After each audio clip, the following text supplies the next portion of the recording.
नमस्कार दोस्तों, स्वागत है आपका हमारे official YouTube channel GS by Neerasan में। कैसे हैं आप सब? मैं आशा करता हूँ स्वस्थ होंगे, मस्त होंगे और आप सभी लोग अपनी तैयारी में पूरी ईमानदारी के साथ व्यस्त होंगे। तैयारी आप सब ट्रेंड ग्रेजुएट टीचर आर्ट की कर रहे हैं तो आप टीजीटी आर्ट की तैयारी में व्यस्त हैं, मैं ऐसा मान के चल रहा हूँ। व्यस्त रहिएगा मित्रों। आज है 23 अगस्त। क्या है? 23 अगस्त। और 23 अगस्त को फाइनली आज पेपर था उत्तर प्रदेश पुलिस का। फर्स्ट मीटिंग का पेपर हो चुका है। बहुत सारे लोगों ने बहुत अच्छा परफॉर्मेंस किया है, इसके लिए उन सभी को शुभकामनाएं, बधाइयाँ। मेहनत करें, इस बार सेलेक्ट हों आप, यही कामना है। उसके साथ साथ हम टीजीटी की क्लास में आज जो ये क्लास होने चल रही है 2 बजे, इसमें हम भारतीय लघु चित्रकला पढ़ेंगे। भारतीय लघु चित्रकला पढ़ेंगे और उसके साथ साथ मित्रों एक चित्रकला और पढ़ लेते हैं, राजस्थानी शैली का। क्या? राजस्थानी शैली को भी देखने का प्रयास कर लेते हैं, तो इसका रिवीजन हो जाए, सुपरफास्ट रिवीजन, तो ज़्यादा फ़ायदेमंद रहेगा, क्योंकि आपको परीक्षा में भी यहाँ से सीधे क्वेश्चंस देखने को मिल जाते हैं। उम्मीद है पेन पेपर उठा के आप लोग बैठे होंगे रिवीजन के लिए, कुछ नया नोट डाउन करने के लिए आप लोग आए होंगे। आइए क्लास स्टार्ट करते हैं। सबसे पहले बात करते हैं तो ये पाल शैली, जिसे पूर्वी शैली भी कहा जाता है, इसका टाइम पीरियड खूब पूछा जाता है आपसे। तो ये 750 ईसा से स्टार्ट होकर के 1197 ईस्वी के आसपास तक का दृश्य यहाँ संकलित होता है। भारत के लघु चित्रों की जो शुरुआत होती है वो किसने की थे मित्रों? तो जब किसने की बात आएगी तो राजा का नाम आएगा, और राजा का जब नाम आए तो पाल शासक या पाल राजा का नाम लगाइएगा। तो भारत में लघु चित्रों की स्टार्टिंग किसके द्वारा की गई? पाल राजा या पाल शासक के द्वारा की गई। भारतीय लघु चित्रों की परंपरा किस काल से आरंभ होती है मित्रों? तो जब परंपरा की बात आए कि लघु चित्रों की परंपरा स्टार्ट हो जाती है तो पूर्व मध्यकाल, जिसे प्रकृत काल भी कहा जाता है, उस टाइम पीरियड से फाइनली स्टार्ट हो जाती है। अब आपको एक दृश्य दिखाते हैं, बहुत अच्छा दृश्य है, अवलोकेतेश्वर बोधि शत्रु वाला है। ये प्रज्ञा पारमिता का दृश्य आप देख सकते हैं मित्रों। दृश्य आपके स्क्रीन पे है। पाल शैली का सबसे अच्छा दृश्य बताया जाता है। तो प्रज्ञा पारमिता अवलोकेतेश्वर ये वाला दृश्य है मित्रों। भारत में लघु चित्रों का आरंभ किस बौद्ध पांडुलिपि से होता है? तो बौद्ध पांडुलिपि का नाम प्रज्ञा पारमिता है। और पाल पोथी चित्रों का समय क्या रहा? तो 8वीं सदी से 12वीं सदी के आसपास का दृश्य होता है। जब एग्जैक्ट पूछा जाता है तो वही 750 से स्टार्ट होकर के आपका कहाँ तक जाता है? आप जानते हैं 1197 के आसपास तक का जाता है, वही एग्जैक्ट टाइम पीरियड हो जाता है। और आगे बढ़ा जाए मित्रों तो आगे कहा जाता है पोथी चित्रण का प्रारंभ किस वर्ष हुआ था? पोथी चित्रण का प्रारंभ कौन से वर्ष हुआ मित्रों? तो ये पाल शैली के आसपास जो है फाइनली पोथी चित्रण की स्टार्टिंग की बात आ जाती है। और किसने पाल शैली को पूर्वी शैली नाम दे दिया? तो पाल शैली को पूर्वी शैली कहा था लामा तारानाथ ने। किसने कहा था मित्रों? लामा तारानाथ के द्वारा कहा गया। अगले पॉइंट में, पोथी चित्रों का निर्माण किस राजवंश ने करवाया? तो जब राजवंश की बात है और पोथी चित्रों की बात है मित्रों, तो उसमें जो राजवंश आएगा वो पाल राजा या पाल शासक बनेंगे। तो पोथी चित्रण के निर्माण की जब बात आए तो पाल शासक नाम लगाइएगा। पाल शैली के 3 प्रमुख केंद्र कौन कौन से रहे मित्रों? तो एक केंद्र आपका बंगाल रहा, दूसरा नेपाल रहा, तीसरा बिहार रहा। तो बंगाल, नेपाल और बिहार फाइनली आपके पाल शैली के 3 प्रमुख केंद्र बनाए जाते हैं। और आगे बढ़ेंगे तो कहा जाता है ताड़पत्र पर बने चित्र किस शैली के हैं? ताड़पत्र पे बने चित्र जो हैं वो कौन सी शैली के हैं मित्रों? तो वो आपके पाल शैली के ही बताए जाते हैं। और पाल शैली संरक्षक किसके रहे हैं? तो पाल शासक। पाल शैली के संरक्षक कौन रहे मित्रों? पाल शासक ने। बात समझना। आगे कहा जाता है तिब्बती इतिहासकार हैं लामा तारानाथ। इसने पाल शैली का संस्थापक माना था, या माना जाता है, या मानता है, या माना है। तो लामा तारानाथ ने जिसको माना है पाल शैली का संस्थापक, उसका नाम धीमान और वित्तपाल है। ये दोनों कलाकार हैं, चित्रकार हैं, बढ़िया से कलाकार हैं। और लामा तारानाथ के अकॉर्डिंग फाइनली ये पाल शैली के संस्थापक होते हैं। अब पाल वंश की अगर बात आती है मित्रों, तो पाल वंश कब एस्टेब्लिश होता है? आप जानते हैं कि पाल वंश फाइनली आपके बंगाल में एस्टेब्लिश होता है और राजा गोपाल बनते हैं। तो सबसे पहले राजा गोपाल बनेंगे, तो राजा जो है गोपाल ही इसके संस्थापक होंगे। और संस्थापना की बात आएगी तो 750 से 770 ईस्वी तक वो शासन किए हैं। तो उस टाइम पीरियड में पाल शैली को आगे ले जाने का काम भी गोपाल का रहा। आगे कहा जाता है भागलपुर बिहार। भागलपुर बिहार में विक्रमशिला विश्वविद्यालय है जो गंगा नदी के किनारे है। गंगा नदी के किनारे विक्रमशिला विश्वविद्यालय किसने स्थापित किया? तो ये गोपाल के पुत्र होते हैं, राजा बनते हैं, धर्मपाल नाम होता है और धर्मपाल के द्वारा फाइनली विक्रमशिला महाविद्यालय की स्थापना बिहार में गंगा नदी के किनारे कराई जाती है, जो भागलपुर वाले स्थान पर। आगे कहा जाए गीत गोविंद के रचयिता जयदेव किसके दरबार में रहते हैं मित्रों? तो जयदेव की जब बात आती है तो लक्ष्मण सेन का नाम प्रमुखता से लिया जाता है। जयदेव की कृति है गीत गोविंद और गीत गोविंद के रचयिता जयदेव किसके दरबार की शोभा रहे हैं या किसके दरबार में रहे हैं? तो लक्ष्मण सेन के दरबार में रहे। आगे चलते हैं मित्रों। तो आगे कहा जाता है पाल राजाओं के समय कांस्य मूर्ति कला का प्रमुख केंद्र क्या रहा? तो पाल राजा के टाइम पे जो कांस्य की मूर्तियां बनती थी उसका जो मेन केंद्र रहा मित्रों वो कुकीहार रहा। कुकीहार वही गया। कुकीहार कौन है? गया, जहां से जितिन राम मांझी क्या बनाए गए हैं, अभी मिनिस्टर बने हैं लेटेस्ट में, मोदी गवर्नमेंट 3.0 में वो मिनिस्टर बने हैं। अकेले सांसद हैं अपनी पार्टी के और एक पार्टी से एक सांसद होने के बाद भी कैबिनेट स्तर का दर्जा दिया गया उनकी सीनियरिटी के अकॉर्डिंग। तो कुकीहार गया से उस टाइम भी पाल राजा के टाइम पीरियड पे भी यानी 700 से आसपास और लगभग 12वीं सदी के आसपास तक का कांस्य की मूर्तिकला के लिए एक प्रमुख केंद्र रहा है कुकीहार गया। आगे आरंभिक ग्रंथ चित्र किस पर बने मिले मित्रों? तो आरंभिक काल में जो ग्रंथ का चित्र मिला है वो आपके तालपत्रों पर मिले हैं। तालपत्र याद रखना है। आगे पूछा जाए तो कहा गया पाल पोथी चित्र बनाए गए। पाल पोथी चित्रों की बात आती है तो तालपत्रों पर फाइनली बनाए गए हैं। तालपत्रों की बात आएगी। पाल शैली के दृष्टांत चित्रों पर किस लिपि में आलेख मिलता है?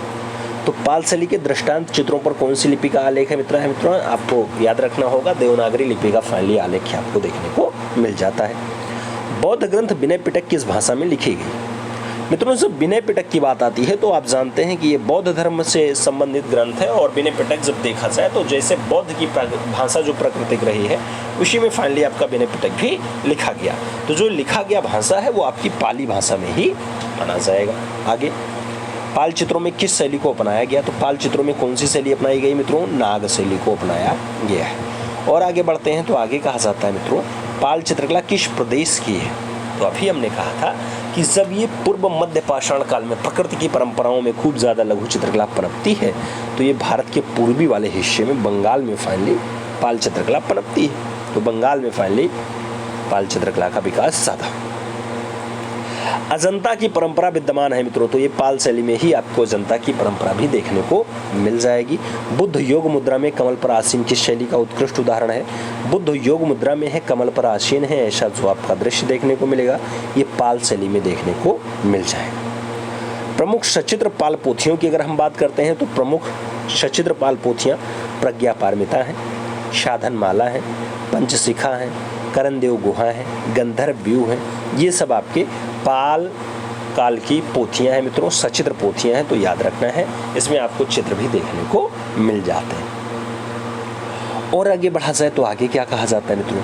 आगे कहा जाता है पाल के लघु चित्र इससे संबंधित हैं। क्या? पाल के लघु चित्र इससे संबंधित हैं। किससे? बौद्ध धर्म से संबंध रखते हैं। पाल पोथियां संबंधित हैं तो ये महायान बौद्ध धर्म से संबंध रखती हैं। पाल चित्र शैली का आधार ग्रंथ क्या होता है मित्रों? तो ये प्रज्ञा पारमिता होता है। ताड़पत्र पर चित्र प्रथम ग्रंथ कौन सा है? तो ताड़पत्र पे चित्र जो पहला ग्रंथ बताया जाता है वो प्रज्ञा पारमिता ही बताया जाता है। पाल शैली में चित्रित प्रथम ग्रंथ कौन सा है? तो वो प्रज्ञा पारमिता ही है। और आगे बढ़ा जाए तो और आगे बढ़ेंगे मित्रों। आगे कहा जाता है महायान बौद्ध ग्रंथ। क्या? महायान बौद्ध ग्रंथ प्रज्ञा पारमिता जो 100 ईसा पूर्व से लेकर के 600 ईस्वी के आसपास का है। इसमें कितने श्लोक हैं? तो प्रज्ञा पारमिता में टोटल श्लोकों की संख्या 8000 है मित्रों। 8000 श्लोक के आसपास का ज्ञात जानकारी प्राप्त होता है। प्रज्ञा पारमिता ग्रंथ की रचना किसने की मित्रों? तो नागार्जुन के द्वारा की गई है। किसके द्वारा? नागार्जुन के द्वारा की गई। पाल युगीन पांडुलिपि चित्र अधिकांशतः आधारित होते हैं तो ये बौद्ध धर्म पे आधारित बताए जाते हैं। और आगे बढ़ते हैं तो आगे कहा जाता है पाल शैली में बने चित्रों का आकार कैसा है मित्रों। तो पाल शैली में बने चित्रों का आकार 22.25 इंच लंबा है और 2.25 इंच चौड़ा है, यानी 22 सही 1/4 इंच लंबा और 2 सही 1/4 इंच चौड़ाई में दिए हुए हैं। पाल शैली के चित्रों में किस रंग का प्रयोग नहीं हुआ है।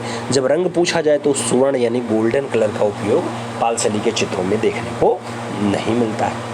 ये तो पाल की बात हो गई। पाल की आप जानते हैं आधिकारिक भाषा क्या होती है मित्रों। तो पाल मतलब आपका बौद्ध, बौद्ध मतलब कौन सा भाषा, पाली। विनय पिटक किस में लिखा गया था, पाली में लिखा गया था। अब थोड़ा आगे बढ़ते हैं और जैन और अभ्रंश शैली के बारे में देख लेते हैं। इसी को पश्चिमी शैली भी कहा जाता है। 1100 से 1500 ईस्वी के आसपास का दृश्य देखने को मिलता है। जैन चित्रकला कहलाती है मित्रों, तो लघु चित्र कहलाते हैं। जैन शैली को पश्चिम भारतीय शैली के विद्वान ने कहा था, तो ए.के. स्वामी यानी आनंद गणेश कुमार स्वामी के द्वारा कहा जाता है। कल्पसूत्र एक महावीर का जन्म वाला दृश्य है। आप देख सकते हैं मित्रों, ये दृश्य आपका जैन या अभ्रंश शैली का बहुत अच्छा दृश्य बताया जाता है। महावीर का जन्म है, अच्छी रचना है, आपके सामने है, देख सकते हैं।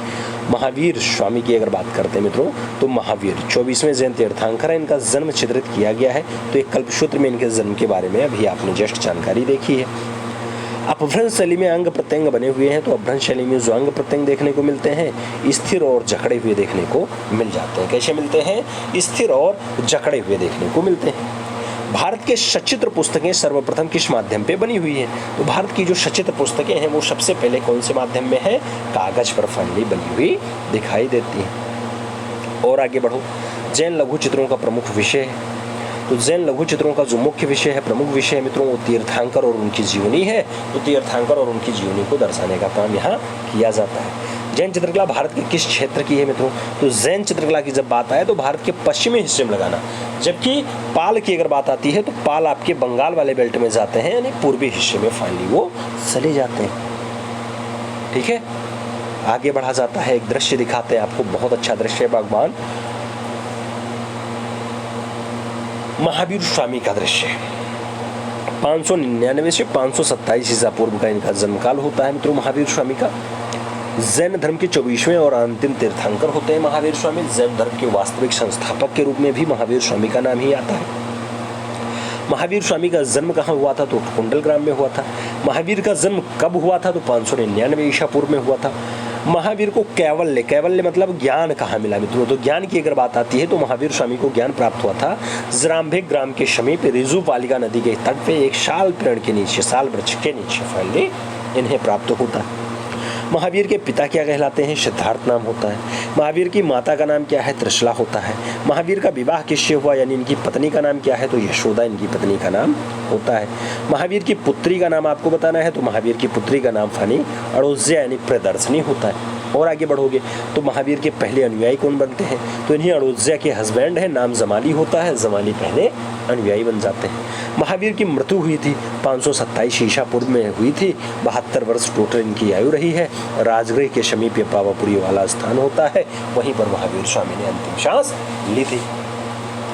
जैन धर्म के संस्थापक और पहले तीर्थंकर कौन है, तो ऋषभदेव। हमने अभी महावीर स्वामी का नाम जब बोला था तो हमने कहा था जैन धर्म के वास्तविक संस्थापक, तो नाम क्या दिया था, महावीर स्वामी। जैन धर्म के जब संस्थापक की बात आए, पहले तीर्थंकर की बात आए, ऋषभदेव को लगाना। जब 24वें तीर्थंकर की बात आए, महावीर स्वामी लगाना।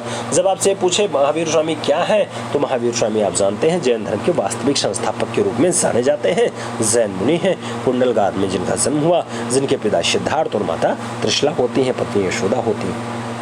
ये तो बात आपके महावीर स्वामी की हो गई। अपभ्रंश शैली के चित्रों का विषय क्या रहा मित्रों, तो अपभ्रंश शैली के चित्रों का जो विषय होता है वो भी आपका जैन धर्म ही बताया जाता है। आगे बढ़ोगे, कल्पसूत्र का सर्वप्रथम चित्रण किस शैली में हुआ, तो कल्पसूत्र का सर्वप्रथम चित्रण जो दिखाई देता है मित्रों वो आपको जैन शैली में ही देखने को मिलता है, जैन में ही समाहित है। आगे कल्पसूत्र किसकी रचना है मित्रों, तो ये भद्रबाहु की रचना है। किसकी रचना है, भद्रबाहु की रचना है। आगे परली आंख की शैली के चित्रों की विशेषता, तो परली आंख फाइनली जो चित्रों की विशेषता है वो आपके अपभ्रंश शैली के चित्रों की विशेषता बताई जाती है। किस शैली की, अपभ्रंश शैली के चित्रों की विशेषताएं बताई जाती है। आगे बढ़ोगे, सवा चश्म चेहरा है, चेहरे के बाहर निकली हुई बड़ी बड़ी आंखें इत्यादि कौन सी शैली की विशेषता बताई जाती है, तो सवा चश्म चेहरे की विशेषता भी आपके जैन शैली की विशेषता के रूप में देखा जाता मित्रों, इसी के अंदर में आता है। खिलौने की तरह पशु पक्षियों का अलंकरण कौन सी शैली में हुआ, तो खिलौने की तरह पशु पक्षियों में जो फाइनली अलंकरण हुआ है, उनका चित्रण हुआ है, वो आपके अपभ्रंश शैली में देखने को मिल जाता है। किसमें? अपभ्रंश शैली में देखने को मिलता है। आगे बढ़ा जाए मित्रों तो आगे कहा जाता है जैन धर्म के अनेक तीर्थंकर किस सचित्र पुस्तक में चित्रित है। तो जैन धर्म के ज्यादातर तीर्थंकर अगर देखना है तो कालकाचार्य कथा में आपको देखना पड़ेगा। कहाँ पे? कालकाचार्य कथा में आपको चित्रण देखने को मिल जाता है। कालकाचार्य कथा यह क्या है मित्रों? तो जैन हस्तलिखित चित्र है आपका फाइनली कालकाचार्य कथा। कालकाचार्य कथा और कल्पसूत्र चित्रित किया गया है। तो ये आपके जैन लघु चित्रों के रूप में जाने जाते हैं। कालकाचार्य कथा और कल्पसूत्र को चित्रित किया गया है इसी के रूप में। और आगे बढ़ो तो आगे कहा जाता है जैन चित्र सर्वप्रथम कागज पर बने। मित्रों अगर जैन चित्र के कागज पर बनने की बात आती है तो बहुत बार ये 14वीं सदी आंसस बनता है, बहुत बार 15वीं सदी आंसस बन जाता है, और कुछ महानुभाव तो प्रैक्टिस सेट में 16वीं सदी भी आंसस दे देते हैं। तो ये याद रखना 14वीं 15वीं सदी के आसपास का ये दृश्य सही जवाब बनता है। आगे कहा जाता है मित्रों कि भारतीय चित्रकला के इतिहास में कागज का सर्वप्रथम प्रयोग हुआ। तो कागज का पहला प्रयोग जो है वो जैन शैली में ही बताया जाता है। जैन शैली का प्राचीनतम ग्रंथ क्या है या चित्रित ग्रंथ क्या है? तो निशिथ चूर्णी है मित्रों, पुराना वाला ग्रंथ जो आपका चित्रण के रूप में देखा जाता है। और श्लीशला का पुरुष चरित्रम की बात आती है तो इसके रचयिता कौन होते हैं? तो हेमचंद्राचार्य जी फाइनली श्लीशला का पुरुष चरित्रम के रचयिता बताए जाते हैं, इसके रचनाकार बताए जाते हैं। आगे बात करते हैं मित्रों तो आगे कहा जाता है निशिथ चूर्णी। निशिथ चूर्णी जिनदास गणी द्वारा रचित है। निशिथ चूर्णी इसका निर्माण काल किसके समय हुआ था मित्रों? तो सिद्धराज जयसिंह के समय हुआ था और टाइम पीरियड था आपका 1100 ईस्वी का। कौन सा टाइम था? 1100 ईस्वी के आसपास का टाइम था। राजा उस टाइम सिद्धराज जयसिंह रहे। आगे कल्पसूत्र की सबसे उत्तम प्रति कहाँ पे है? तो कल्पसूत्र की सबसे बढ़िया वाली उत्तम प्रति आपके जौनपुर में है, जो भारत के सिराज हिंद के रूप में शहर जाना जाता है। भारत के पूर्वी हिस्से में आता है। आप जानते हैं भारत का एक अच्छा और बढ़िया शहर जो सिराज से एकदम तुलनात्मक अध्ययन में बताया जाता है कि ये भारत का सिराज हिंद है। आगे कल्पसूत्र की कौन सी प्रति श्रेष्ठ है जो स्वर्ण अक्षरों में लिखी गई? तो जौनपुर है, जौनपुर के बादशाह रहे हैं हुसैन शाह सरकी। तो उनके टाइम पीरियड पे 1467 ईस्वी, ये सन कई बार पूछा गया। तो 1467 ईस्वी में फाइनली बड़ौदा के ज्ञान मंदिर में आप आज की डेट में वो रखी हुई है। तो बड़ौदा के ज्ञान मंदिर में जो आपकी कल्पसूत्र रखी है यही सबसे बढ़िया है, यही गोल्डन अक्षरों में लिखी गई है और ये स्वर्ण अक्षर में लिखी हुई सबसे बढ़िया वाली रचना बताई जाती है, सबसे बढ़िया वाली प्रति बताई जाती है। आगे इस समय जौनपुर की तुलना ईरान के किस शहर से किया जाता है? तो अभी हमने तुलनात्मक अध्ययन की बात की थी तो फाइनली सिराज का नाम लिया था। तो ये फाइनली जौनपुर की जो तुलना है ईरान के कौन से कला केंद्र से की जाती है? सिराज कला केंद्र से की जाती है। आगे बात करते हैं किन ग्रंथों में अपभ्रंश शैली के चित्र मिलते हैं मित्रों? तो बाल गोपाल स्तुति में मिल जाएंगे, रति रहस्य में मिल जाएंगे, दुर्गा सप्तती में मिल जाएंगे, बसंत विलास में मिल जाएंगे, कल्पसूत्र में मिल जाएंगे, कालकाचार्य कथा में मिल जाएंगे, निशिथ चूर्णी में मिल जाएंगे और कथा साहित्य सागर में फाइनली मिल जाएंगे अपभ्रंश शैली के चित्र। तो ये अपभ्रंश शैली के चित्रों की बात यहाँ पे हो गई कि ये अपभ्रंश शैली के चित्र मिल जाएंगे यहाँ पे। और आगे बढ़ा जाए मित्रों तो आगे क्या कहा जाता है? आगे कहा जाता है वसंत विलास के चित्र कहाँ पाए जाते हैं? वसंत विलास के चित्र कहाँ पाए जाते हैं मित्रों? गुजरात में पाए जाते हैं। कहाँ पाए जाते हैं? गुजरात में पाए जाते हैं। और आगे बढ़ा जाए कि शैली के चित्रों में सीमांत रेखाओं को निब की सहायता से काली स्याही में बनाया गया है। तो सीमांत रेखाओं को निब की सहायता से फाइनली काली स्याही में बनाया गया जो वो अपभ्रंश शैली के दृश्य है, अपभ्रंश शैली के चित्र बताए जाते हैं। और आगे बढ़ोगे पश्चिम भारतीय शैली के आकारों में बाह्य रेखाएं किसकी बनी हुई हैं? तो बाह्य रेखाएं काली स्याही से कलम के द्वारा बनाई गई हैं। किससे? काली स्याही से कलम के द्वारा फाइनली बनाई गई हैं। लौर चंदा के लेखक कौन है मित्रों? तो मुल्ला दाऊद फाइनली आपके लौर चंदा के लेखक होते हैं। अपभ्रंश शैली के चेहरे दिखाई देते हैं। तो अपभ्रंश शैली के चेहरे जो है वो भाव शून्य दिखाई देते हैं। कैसे दिखाई देते हैं? भाव शून्य दिखाई देते हैं। जैन शैली के चित्रों में किन रंगों की प्रधानता है मित्रों? तो ये प्राथमिक रंगों की प्रधानता बताई जाती है। और आगे बढ़ा जाए तो कहा जाता है जैन शैली में पशु पक्षियों तथा प्रकृति का चित्रण कैसा रहा है? तो अश्वाभाविक बताया जाता है कि ये अश्वाभाविक जो है दृश्य देखने को मिलता है। पटचित्रों के निर्माण में किस शैली को अपनाया गया है? तो पटचित्रों के निर्माण में फाइनली जो शैली अपनाई गई है वो गौड़ शैली बताई जाती है, गौड़ शैली अपनाई गई है। और आगे बढ़ोगे मित्रों तो आगे कहा जाता है कपड़े पर निर्मित उस काव्य कलाकृति का नाम बताइए जो श्री मेहता के गुजरात से मिली है। श्री मेहता के गुजरात से मिली है वो आपकी कपड़े वाली रचना बसंत विलास है, जिसका लिपि काल जो है वो 1451 ईस्वी के आसपास का बताया जाता है। तो बसंत विलास काव्य कलाकृति है, कपड़े पर निर्मित है और मेहता गुजरात में फाइनली ये आपकी मिलती है। आगे वसंत विलास में कितने चित्र हैं मित्रों? अगर वसंत विलास में चित्रों की बात आती है 79 चित्रों का उल्लेख मिलता है, 79 चित्र मिलते हैं। जैन शैली के जो प्रायः चौर पंचायस्का है उसके चित्रों में क्या चित्रित है मित्रों? तो चौर पंचायस्का के चित्रों में आपको विलहण और चंपावती की प्रणय लीलाओं का दृश्य देखने को मिल जाता है। और आगे बात किया जाए तो कहा जाता है जैन शैली को अपभ्रंश शैली नाम किसने दिया था? तो जैन शैली को जो फाइनली अपभ्रंश शैली नाम दिया जाएगा मित्रों, वो राय कृष्ण दास के द्वारा दिया जाएगा। किसके द्वारा? राय कृष्ण दास के द्वारा दिया जाता है। जैन शैली के चित्रों के धरातल क्या क्या रहे मित्रों? तो किस किस पे रचनाएं बनी हैं? तो ताड़पत्र पे बने हैं, कपड़प बने हैं, कागज पे बने और भित्ति रचना भी देखने को मिल जाते हैं, यानी दीवारों पर भी रचना देखने को मिल जाते हैं। ये जैन शैली के चित्रों के धरातल। आगे बढ़ोगे, आगे कहा जाता है पाक शास्त्र का ग्रंथ है नियामतनामा। नियामतनामा, तो पाक शास्त्र का ग्रंथ है नियामतनामा किसके राज्यकाल में लिखा गया मित्रों? तो ये गियासुद्दीन खिलजी के टाइम पीरियड पे लिखा गया था। 1469 से लेकर के 1500 ईस्वी के आसपास में जो आपका है नियामतनामा लिखा गया था। पाक शास्त्र का ग्रंथ है नियामतनामा, गियासुद्दीन खिलजी के टाइम पीरियड पे लिखा जाता है। आगे बढ़ोगे, आगे कहा जाता है जैन शैली का आरंभ और विकास हुआ। तो ये 1100 ईस्वी के आसपास से लेकर के 1500 ईस्वी के आसपास में फाइनली इसका आरंभ और विकास हो जाता है। और आगे बढ़ा जाए मित्रों तो कहा जाता है जैन शैली की खोज किसने की थी? तो जैन शैली की जब खोज की बात आएगी तो किसने की? डॉक्टर आनंद कुमार स्वामी ने फाइनली जैन शैली को खोजा है। और आगे सन 1924 में बर्लिन म्यूजियम जर्मनी में कल्पसूत्र की सचित्र प्रतियां किसने खोजी? तो आनंद गणेश कुमार स्वामी के द्वारा फाइनली खोजी जाती हैं। और आगे बढ़ेंगे तो गीत गोविंद और कल्पसूत्र की बात आएगी। तो गीत गोविंद और कल्पसूत्र किस ग्रंथ से या किस धर्म से सचित्र रचनाएं बताई जाएंगी? तो आपकी गीत गोविंद की बात हो या कल्पसूत्र की बात हो, इसका संबंध आपके जैन धर्म से रहता है मित्रों। बौद्ध धर्म मत लगाना, इसका संबंध आपके जैन धर्म से रहता है। रति रहस्य और कामसूत्र ग्रंथों पर आधारित चित्र किस शैली में सर्वप्रथम मिलते हैं? तो रति रहस्य और कामसूत्र के ग्रंथों पर आधारित जो चित्र मिलते हैं वो आपके जैन शैली के अच्छी रचनाओं में बताए जाते हैं, अच्छी रचनाओं के चित्र होते हैं। ऐसे आपसे पूछा जाता है कि पाल पोथी किस पे बना? तो आप कहोगे ताड़पत्र पे बना, वहाँ आप भित्ति नहीं लगाओगे। आपसे पूछा जाएगा भागलपुर में विक्रमशिला महाविद्यालय कौन बनवाया? तो आपको कहना पड़ेगा धर्मपाल बनवाया। लेकिन जब आपसे ये पूछा जाएगा कि फाइनली कालकाचार्य कथा किस टाइम पीरियड की है? तो आप कहोगे ये जैन लघु चित्रकला के अंतर्गत आती है, यानी जैन टाइम पीरियड की। तो इन सभी में एक दूसरे से डिफरेंसेस देखना और इन्हें समझना है मित्रों। बाकी आज की क्लास यहीं कंप्लीट करेंगे। कल की क्लास में हम जैन धर्म से और आपके लघुपाल जैन अपभ्रंश सभी से जुड़े हुए कुछ महत्वपूर्ण क्वेश्चन 60-70 जो भी हो सकते हैं वो कराने का प्रयास करेंगे।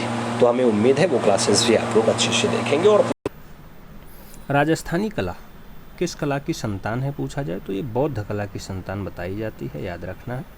जयदेव कृति गीत गोविंद में राजस्थानी की मुख्य कितनी शैलियाँ मानी गई? तो मेन तो 4 ही शैली मानी गई। किसमें? गीत गोविंद में। कौन कौन सी हैं? मेवाड़, मारवाड़, हड़ौती और ढूंढार। ये एक शैलियाँ हैं, इधर उप शैलियाँ हैं। जैसे मेवाड़ में क्या आता है मित्रों? तो मेवाड़ में आप देखेंगे उदयपुर आएगा, नाथद्वारा आएगा और देवगढ़ आएगा। ऐसे आप आएंगे मारवाड़ में तो यहाँ किशनगढ़ आएगा, बीकानेर आएगा, जोधपुर आएगा, नागौर आएगा और अजमेर आएगा। ऐसे आप हड़ौती उपशैली की बात करते हैं तो यहाँ बूंदी, कोटा और झालावाड़ा आता है। जबकि ढूंढार वाले बेल्ट में जयपुर आ जाता है, उनरिया आ जाता है, शेखावटी आ जाता है, अलवर आ जाता है और कछवाहा आ जाता है। तो इम्पॉर्टेंट है, पूछा जाता है कौन से स्कूल के अंतर्गत कौन सा आता है। तो कभी पूछा जाएगा नाथद्वारा कौन से स्कूल के अंतर्गत आएगा, आपको कहना पड़ेगा मेवाड़।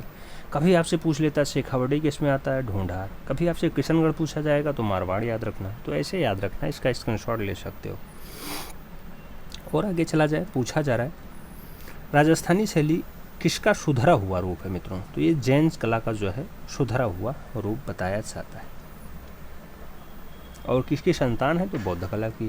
राजस्थानी शैली का सर्वप्रथम उदाहरण कौन सा है? तो सुपासनाचर्यम। सबसे पहला उदाहरण जो है सुपासनाचर्यम में 1423 ईस्वी में मेवाड़ से प्राप्त होता है और ये चित्रित ग्रंथ है, याद रखना। और आगे बढ़ा जाए तो ये चित्र कहाँ से प्राप्त हुआ था? तो विजय वल्लभ सूर्य स्मारक से मिला था। ये विजय वल्लभ सूर्य स्मारक कहाँ है सुपासनाचर्यम वाला? तो ये बम्बई में है, याद रखना, बम्बई से मिला था। आगे बढ़ते हैं, साहित्य कला का स्वर्णकाल कब माना जाता है? तो साहित्य कला का जो स्वर्णकाल होगा वो 15वीं सदी ही होगी। और आप जानते हैं कि राजस्थानी चित्रकला का टाइम पीरियड क्या होता है? 1550 से स्टार्ट होता है और 1900 तक चलता है। तो ये बात राजस्थानी चित्रकला के अंतर्गत चलती है। आगे चला जाए, कहा जा रहा है कार्ल खांडलेवाला ने राजपूत पेंटिंग का स्वर्णकाल कब माना? तो 17वीं से 18वीं शताब्दी के आसपास उन्होंने माना है। भारतीय इतिहास की संस्कृति का जो पुनरुत्थान कब हुआ था? तो ये 15वीं शताब्दी में ही हुआ था। राजस्थानी चित्रकला का स्वर्ण युग कब था मित्रों? तो ये 17वीं से 18वीं शताब्दी रहा है। और आगे बढ़ा जाए तो आगे कहा जाता है राजस्थानी चित्रकला का सबसे पहला वैज्ञानिक जो विभाजन है वो किसने किया था।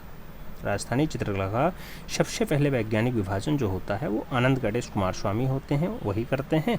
और इनकी पुस्तक का नाम होता है राजपूत पेंटिंग, जो 1916 में अस्तित्व में आती है। आगे बढ़ें, कहा जाता है सर्वप्रथम राजस्थान नाम किसने दिया। तो राजस्थान नाम जो सबसे पहले दिया जाता है कर्नल टाड के द्वारा दिया जाता है। किसके द्वारा? कर्नल टाड के द्वारा दिया जाता है। और आगे बढ़ें, कहा जाता है राजस्थानी शैली के समकालीन कौन सी शैली रही। तो राजस्थानी शैली के समकालीन जो है वो मुगलिया शैली रही है। और आगे बढ़ा जाए, आगे कहा जाता है मित्रों राजस्थानी शैली को राजपूत शैली नाम किस विद्वान ने दिया है। तो राजस्थानी शैली को राजपूत शैली कहने का जो काम रहा वो आनंद गणेश कुमार स्वामी और पर्सी ब्राउन का रहा है। नाम पूछा जाएगा, याद रखना, फैक्ट से पूछा जाता है। लघु चित्रों की सर्वप्रमुख विशेषता क्या रही है। नाम अलंकारिकता और काल्पनिकता है। तो अलंकारिकता और कल्पनाइकता का जो नाम जुड़ता है वो लघु चित्रकला की प्रमुख विशेषताओं में जुड़ता है। और आगे बढ़ा जाए, कहा जा रहा है एक चित्र में नायिका कुएं में पानी भरकर एक पुरुष को पिला रही है। वह पुरुष कौन है? तो एक चित्र है जिसमें नायिका कुएं से पानी भर रही है, पुरुष को पिला रही है, वो पुरुष आपका सिपाही है, याद रखना। आगे बढ़ें, राजस्थानी शैली में किस प्रकार के चित्रों का निर्माण हुआ है। तो लघु चित्र हैं, भित्तीय चित्र हैं और पट चित्र हैं। तो लघु चित्र, भित्तीय चित्र और पट चित्र का जो है निर्माण फाइनली राजस्थानी शैली में हुआ है। और आगे बढ़ें, राजस्थानी शैली का जो अंधा पतन है वो कब शुरू होता है। लगभग 1750 के आसपास जो है इसका पतन स्टार्ट हो जाता है। प्रारंभिक राजस्थानी चित्र जो है वो 16वीं सदी में उपलब्ध होते हैं, किंतु ये अपनी उत्कृष्टता पे कब पहुंचते हैं। तो चित्र सबसे बढ़िया जो आते हैं वो 18वीं सदी में आ जाते हैं। 18वीं सदी में सबसे बढ़िया चित्र आपको देखने को मिल जाएंगे। हिंदू शैली का प्राचीन केंद्र कौन सा रहा मित्रों। तो हिंदू चित्रकला का जो प्राचीन केंद्र बताया जाता है वो जयपुर बताया जाता है। और राजस्थानी शैली का प्रधान गुण क्या रहा है मित्रों। तो धार्मिकता जो है इसकी सबसे खासम खास गुणों में से एक है। और आगे बढ़ते हैं, तो कहा जाता है कि राजस्थानी शैली के भित्तीय चित्र में किस कला की तरह धार्मिक उत्साह है मित्रों। तो ये अजंता की तरह आपको धार्मिक उत्साह देखने को मिलेगा। इस शैली की एक शाखा का किस शताब्दी में पहाड़ी शैली के नाम से विख्यात हो जाती है। तो इस शैली की एक शाखा है जो पहाड़ी शैली के नाम से विख्यात होती है, वो सन होता है 17वीं सदी का, याद रखना 17वीं सदी। बोस्टन संग्रहालय में सुरक्षित राजस्थानी कला के आरंभिक चित्रों की विषय वस्तु क्या रही। तो वो रागमाला रही है। और आगे बढ़ते हैं, आगे कहा जाता है राजस्थानी कला में प्रकृति चित्रण किस प्रकार का हुआ है। तो भावात्मक प्रकृति यहाँ पे खूब ज़्यादा बनी है। और पूछा जाए तो अधिकांशतः 12 मासा चित्रों का आधार कौन सा काव्य रहा। जब काव्य की बात आए तो आप ऋतु संहार लगाइएगा। ऋतु संहार में 12 मासा विषय चित्र ज़्यादा देखने को मिलते हैं। परंपरागत लघु चित्रों का जो विषय नहीं है वो क्या नहीं है। तो अमूर्त यानी सामाजिक और साहित्यिक विषय नहीं बनता है। और आगे बढ़ते हैं, ज्यामितीय रूपकारों का प्रयोग किस कला में उपलब्ध होता है। तो अल्पना में फाइनली आपको ज्यामितीय रूपकारों का उपयोग देखने को मिल जाएगा। और आगे बढ़ेंगे तो 12 मासा चित्रण किस शैली में अधिक हुआ है। 12 मासा चित्रण कौन सी शैली में मैक्सिमम हुआ है। तो वो राजपूत शैली में ही हुआ है। बड़े आकार में पाबूजी के पण का पट चित्र जो है किस राज्य में बनाए जाते हैं। तो नाम राजस्थान का दिया जाता है। मांडू में कौन सी पांडुलिपि चित्रित की गई थी। तो नियामत नामा फाइनली आपके मांडू में चित्रित की गई थी। और आगे बढ़ते हैं मित्रों, आगे कहा जाता है मालवा में चौर पंचायस्का का चित्रण किसके संरक्षण में माना जाता है। मालवा में चौर पंचायस्का का जो चित्रण होता है वो बाज बहादुर के संरक्षण में होता है, याद रखना है। और चांडो रागमाला के चित्रों का समय क्या है पूछा गया। तो 1605 ईस्वी मान दिया गया। आगे बढ़ते हैं, चांडो रागमाला चित्रकारों के संरक्षक थे महाराणा प्रताप रहे हैं मित्रों। और आगे बढ़ते हैं, आगे कहा जाता है राजस्थानी पुस्तक चित्र किस विषय से सर्वाधिक संबंधित है। राजस्थानी पुस्तक चित्र जो है वो कौन से विषय से संबंधित है मित्रों। तो नायिका भेद से संबंध रखता है। कौन से भेद से? नायिका भेद से। मालवा शैली को प्रोत्साहन किस राजा द्वारा मिलता है। तो प्रोत्साहन की जब बात आती है तो राजा नसीरुद्दीन शाह का नाम प्रमुखता से लिया जाता है। और मालवा शैली में किसका प्रभाव दिखाई देता है। तो मुगल शैली का प्रभाव ज़्यादा मात्रा में देखने को मिल जाता है। और आगे बढ़ते हैं, भारतीय चित्रकारों ने हिंदू विषयों या हिंदू धर्म से प्रेरणा पा करके किस शताब्दी में अपनी तूलिका को सशक्त किया। तो तूलिका को सशक्त जो है वो 15वीं सदी में फाइनली कर लेते हैं। भारतीय चित्रकारों ने हिंदू धर्म से प्रेरणा प्राप्त की और 15वीं शताब्दी में अपने ब्रश को, अपनी तूलिका को ज़्यादा मजबूती प्रदान की। आगे कहा जाता है हिंदू चित्रकारों के चित्र हम लोगों की भावना से कहीं अधिक ऊंचे होते हैं। यह कथन किसका है मित्रों। तो हिंदू चित्रकारों के जो चित्र हैं वो हम लोगों की भावना से ज़्यादा ऊंचे हैं, यह अबुल फजल का कहना है। और आगे बढ़ा जाए तो राजपूत शैली वास्तव में किन किन भित्तियों के वंशज रहे हैं। तो राजपूत शैली वास्तव में किन किन भित्ति चित्रों के वंशज रहे हैं, तो उसमें अजंता का नाम प्रमुखता से लिया जाएगा। आगे बढ़ें। राजस्थानी कलाकारों ने यात्रा व विश्राम स्थल के किसके प्रकार के चित्र बनाए। तो मार्ग के सराय में फाइनली मार्ग के सराय के चित्र बना दिए थे यात्रा और विश्राम स्थल के। राजस्थानी शैली की बहुत बड़ा जो भाग आता है मित्रों, राजस्थानी शैली का बहुत बड़ा भाग हिंदुओं के महाकाव्यों को चित्रित करने में हुआ है। ये रामायण में देखने को मिल जाएगा। और आगे बढ़ा जाए तो राजस्थानी शैली में जो पशुओं का चित्रण विशेषता रखता है, इन चित्रों में किन पशुओं का अंकन किया गया। तो राजस्थानी शैली में जो पशुओं का विशेष अंकन हुआ है उसमें गाय का नाम प्रमुखता से लिया जाता है। और आगे बढ़ें। कौन सा महल टी आकार का है, कौन सा महल आपके टी आकार का है, तो वो हिंडोला महल है, मांडू में स्थित है और वो आपका फाइनली टी आकार का है। कैसा है, टी टाइप का है। और आगे बढ़े मित्रों तो आगे कहा जाता है मुगल शैली के साथ साथ तुलिका मिला करके चल रही थी। वह कौन सी शैली थी, तो उसे हम भारतीय शैली नाम देते हैं। राजस्थानी शैली के व्यक्ति चित्रों में जयपुर शैली का कौन सा चित्र उल्लेखनीय है मित्रों, तो अकबर वाला चित्र होता है। लौर चंदा हैं, चौर पंचायत का है, अमृत शतक हैं, इनके चित्र किस शैली के हैं, तो ये मालवा शैली के बताए जाते हैं। और आगे बढ़ेंगे मित्रों तो आगे कहा जाता है राजस्थानी शैली में नारी किस रूप में चित्रित है। तो राजस्थानी शैली में जो नारी है वो चित्रित है राधा के रूप में। कैसे, राधा के रूप में, बनी ठनी वाली मोनालिसा। आगे बढ़ें। राजस्थानी शैली को पहाड़ी शैली से अलग करने को जो है सर्वप्रथम माना था रायकृष्ण दास ने। तो राजस्थानी शैली पहाड़ी शैली से अलग है। राजस्थानी कला की खोज किसने की, तो A.K. स्वामी, आनंद कैडेस, कुमार स्वामी का नाम आता है। राजस्थानी शैली में किसका आविष्कार हुआ मित्रों, तो अनेक राग रागनियों का जो है आविष्कार फाइनली आपको राजस्थानी शैली में देखने को मिल जाता है। फड़कती हुई आंख किस शैली की विशेषता है। फड़कती हुई आंख कौन सी शैली की विशेषता है मित्रों, तो ये राजस्थानी शैली की ही विशेषता है। राजस्थानी शैली में गोवर्धन धारण के चित्रों में गोवर्धन पर्वत का जो आलेखन है वो कैसा हुआ है, तो अलंकारिक रूप से उसका आलेखन देखने को मिल जाता है। और आगे बढ़ते हैं। आगे कहा जाता है राजस्थानी शैली के प्रमुख केंद्र कौन कौन से हैं। उसमें मेवाड़ का नाम आएगा, मारवाड़ का नाम आएगा, ढूंढार का नाम आएगा, हड़ौती का नाम आएगा, मालवा का नाम आएगा, बुंदेलखंड और ब्रज क्षेत्र भी आपके प्रमुख केंद्रों में आ जाते हैं। राजस्थानी शैली में चित्रकला का प्रधान विषय क्या रहा मित्रों, तो प्रधान विषय की अगर बात आए तो आप प्रेम याद रखिएगा। प्रधान विषय प्रेम होता है। सर्वप्रथम रंगों की संख्या कितनी मानी गई मित्रों, तो रंगों की संख्या सबसे पहले 6 बताई जाती थी। राजस्थानी शैली में किसका अधिकता है मित्रों, तो राजस्थानी शैली में जो इसकी महत्ता है, जिसकी अधिकता है वो आपका राग रागनी है। राग रागनियों का अंकन ज़्यादा हुआ है। रामानुजम संप्रदाय के अनुयायियों में कौन प्रमुख थे, तो रामानुजम संप्रदाय के अनुयायियों में चैतन्य हैं, वल्लभाचार्य हैं, शूर हैं, तुलसी हैं, मीरा हैं, इन सभी का नाम रामानुजम संप्रदाय से जोड़ता है। 16वीं सदी के चित्रकला और साहित्य पर किसका गहरा प्रभाव पड़ा है मित्रों, तो ये वैष्णव संप्रदाय का जो है गहरा प्रभाव पड़ा है। और आगे बढ़ते हैं तो आगे कहा जाता है सर्वप्रथम सबसे पहले किस विद्वान ने राजपूत चित्रों को मुगल चित्रों से अलग पहचाना था। नाम आनंद कैडेस कुमार स्वामी का है।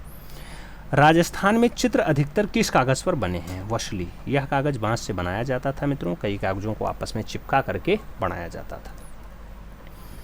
और आगे बढ़ा जाए तो आगे कहा जाता है निहाल चंद्र का समकालीन चित्रकार कौन था। निहाल चंद्र का जो समकालीन चित्रकार है मित्रों वो कौन था, अमरचंद्र का पुत्र है, मेघराज नाम होता है, वो रहा है।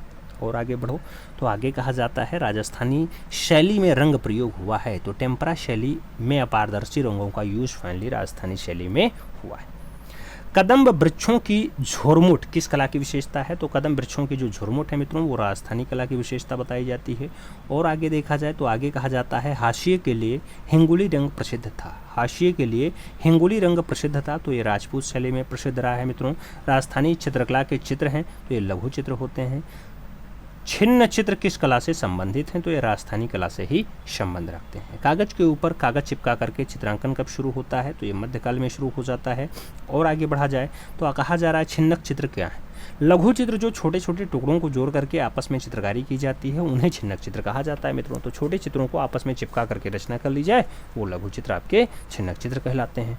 और आगे बढ़ेंगे तो कह रहा है भिन्न भिन्न रंगों के टुकड़ों को जोड़ करके उस पर जो चित्रकारी की जाती है उसे क्या कहते हैं, उसे कोलाज कहते हैं मित्रों, याद रखना है।